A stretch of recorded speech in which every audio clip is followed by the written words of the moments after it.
म्हसळा तालुक्यातील संसद ग्राम खरसई गावावर चोरट्यांची कृपादृष्टी। गावात वर्षभरात 8-10 चोऱ्या, घरफोड्या। म्हसळा पोलिसांचा तपास शून्य।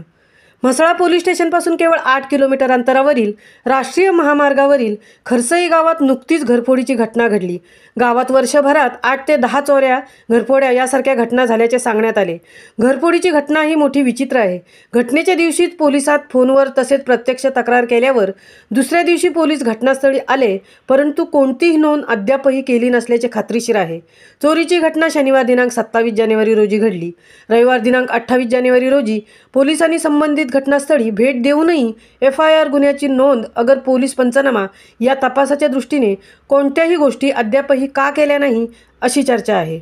यामध्ये चोरट्यांनी घराची 33 कौले काढून प्रवेश केला, परंतु वरून खाली उतरणे त्यांना अडचणीचे ठरले।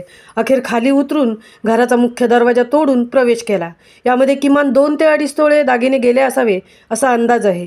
खरसई येथील बहुतांश घरफोड्या या बंद घराच्या झाल्या असल्याने या स्थानिक सराईत माहितगाराकडून केल्या गेल्याचा अंदाज स्थानिक सामाजिक चळवळीतील चंद्रकांत खोत यांनी वर्तवला आहे।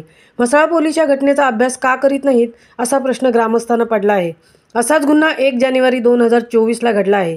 संसद ग्राम असलेल्या या ग्रामस्थांची पोलीस यंत्रणेवरील विश्वास उडाला आहे का, हाही चर्चेचा विषय होत आहे। महामुंबईसह संजय खांबेटे, म्हसळा।